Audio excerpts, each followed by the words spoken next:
అమ్మాయి గారు, వద్దమ్మాయి గారు. మీరు తన కాలికి దండం పెట్టడం ఏంటి? వదులు రాజు, వదులు రాజు. ఎందుకంటే మనం గెలవడం కోసం మనం ఒక అడుగు తగ్గితే తప్పు లేదు రాజు అని విధంగా అనగానే వెంటనే రాజు చెయ్యి వదులుతాడు. అప్పుడు రూప అలా శ్వేత దగ్గరికి నడుచుకుంటూ వస్తూ ఉంటే శ్వేత కోపంగా చూస్తూ ఉంటుంది. అప్పుడు వెంటనే శ్వేత కాళ్ళని పట్టుకొని క్షమాపణ రూప అడుగుతూ ఉంటే అదంతా చూసిన గౌతమ్ మండిపడిపోతూ ఉంటాడు. కూల్ గౌతమ్, కూల్ గౌతమ్, నేను ఎందుకు చెప్తున్నాను విను, ఆవేశపడకు. శ్వేత ఒంటరిగా దొరుకుతుంది కదా, అప్పుడు చూసుకుందాం. అంతేకాని నీ కోపాన్ని చూస్తుంటే నువ్వేదో చేస్తావని కంగారు వచ్చేస్తుంది. ఎందుకంటే ఇప్పుడు ఓడిపోవటం ముఖ్యం కాబట్టి కాస్త మనసుని నిదానం చేసుకో గౌతమ్ అని రేణుక చెప్తూ ఉంటుంది. నన్ను క్షమించండి, నేనే ఈ తప్పు చేశాను అని క్షమాపణ కోరగానే శ్వేత కోపంగా చూస్తూ ఉంటుంది. ఇంకేంటి, రూప క్షమాపణ కోరింది కదా అని కోపంగా రాజు అంటూ ఉంటాడు. ఇదంతా కూడా మీ వల్లే అని అంటూ రాజు వెళ్తూ ఉంటే మరోవైపు మాత్రం ఇక ఇప్పుడు మొదటి రౌండ్ పూర్తి కావస్తుంది. కానీ ఆర్ఆర్ స్టూడియో నుండి ఎలాంటి రెస్పాన్స్ కనిపించడం లేదు. ఇంకొద్ది సేపు మాత్రమే మేము ఎదురు చూడదలుచుకున్నాము.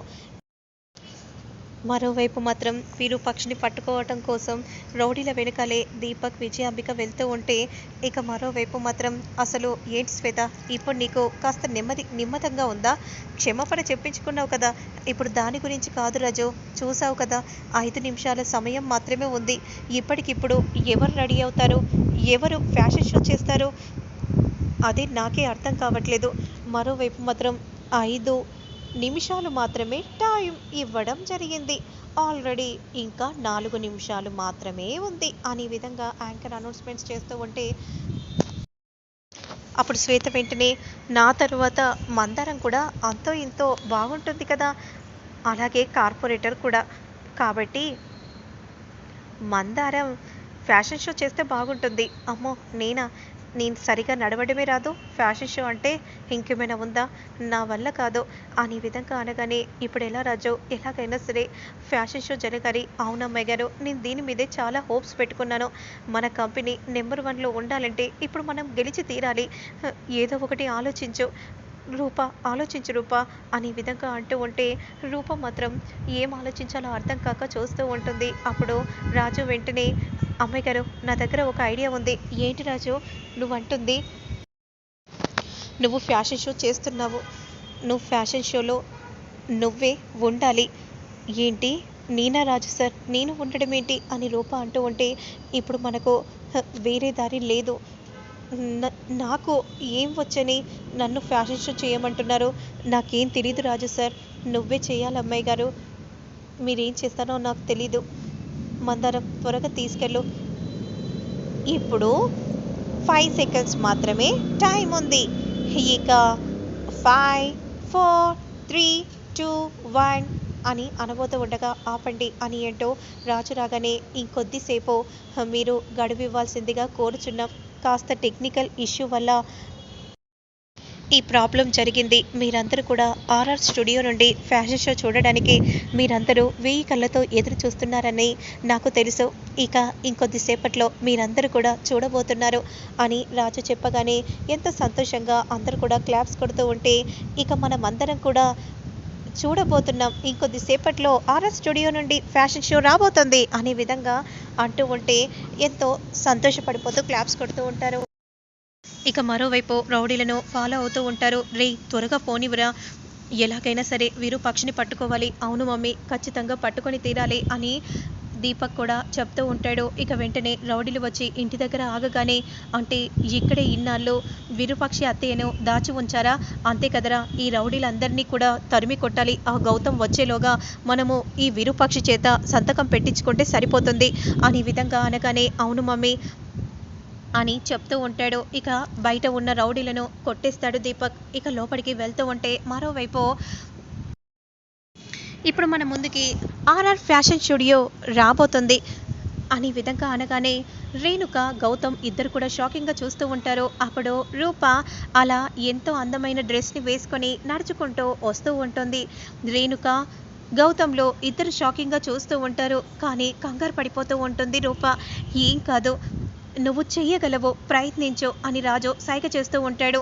కానీ రూప మాత్రం కంగారు పడిపోతూ ఉంటుంది. అప్పుడు వెంటనే రూప అన్న మాటలు గుర్తు చేసుకొని ధైర్యంగా వాకింగ్ చేస్తూ ఉంటే రేణుక షాకింగ్గా చూస్తూ ఉంటుంది. అందరూ కూడా క్లాప్స్ కొడుతూ ఉంటారు. అమ్మాయి గారు అందరూ కూడా మిమ్మల్ని చూసి క్లాప్స్ కొట్టేస్తున్నారు అని రాజు చాలా సంతోషపడిపోతూ చూస్తూ ఉంటే ఎంతో ధైర్యంగా రూప మాత్రం ఫ్యాషన్ షో చేస్తూ ఉంటుంది.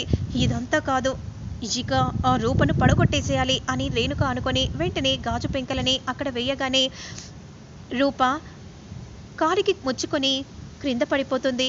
అమ్మాయి గారు అని అంటూ రాజు పరిగెత్తుకుంటూ వస్తాడు. నాకేం కాలేదు రాజు సార్, నేను నడవగలను అని అంటూ వెంటనే అలా వాకింగ్ చేస్తూ ఉంటుంది. ఇక మరోవైపు ఇప్పుడు మొదటి రౌండ్ పూర్తి అయిపోయింది.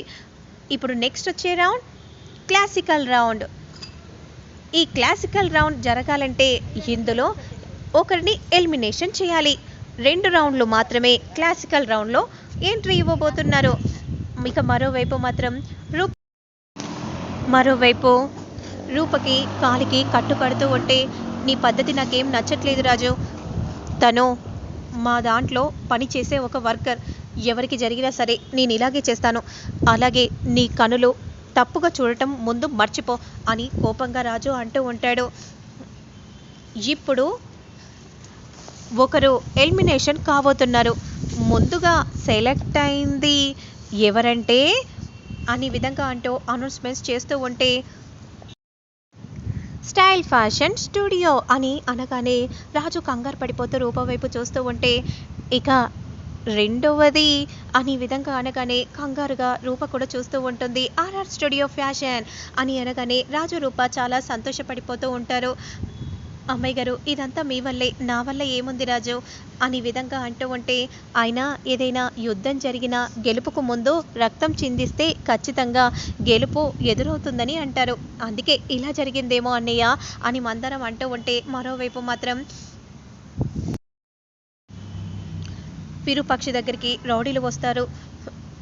ఇక్కడ నువ్వు సంతకం పెడతావా లేదా? నేను పెట్టను, అయితే నిన్ను చంపేసైనా సంతకం పెట్టించుకుంటాం అని అనగానే వెంటనే రౌడీ కత్తి తీయగానే ఒక్కసారిగా షాక్ అయిపోతారు. విరూపాక్షిని చంపబోతూ ఉన్న సమయంలో దీపక్ వచ్చి రౌడీలను చెడామెడా కొడుతూ ఉంటాడు, చితక్ కొడతాడు. విరూపాక్షి షాక్ అయిపోతుంది. ఇక విజయాంబిక వెంటనే విరూపాక్షి తలను పట్టుకొని ఓసై నిన్ను కాపాడాను, కానీ నువ్వు సంతకం పెట్టి తీరాలి, అందుకనే నిన్ను కాపాడింది, సంతకం పెట్టు, నేను పెట్టను. ఏంటి సంతకం పెట్టనంటున్నావు? అయినా అమ్మ నువ్వు జరుగు అత్తయ్య, నేను కాపాడాను కదా అత్తయ్య, కాబట్టి నువ్వు పెట్టత్తయ్య, నువ్వు పెడతావు, అసలే నువ్వు మంచిదానివి కదా అత్తయ్య, పెట్టత్తయ్య అని అనగానే వెంటనే కోపంగా ఇక విరూపాక్షి దీపక్ చెంప పగల కొడతాడు. నన్నే చెంప పగల కొడతావా అని అంటూ కత్తి మెడపైన పెట్టి పెడతావా లేదా? పెట్టను, ఏం చేసుకుంటావో చేసుకో, చంపితే చంపుకో, అయితే నీ కూతుర్ని చంపేస్తాను, పెడతావా లేదా? పెడతాను అని అంటూ వెంటనే ఆస్తి పేపర్లని విరూపాక్షి తీసుకుంటుంది.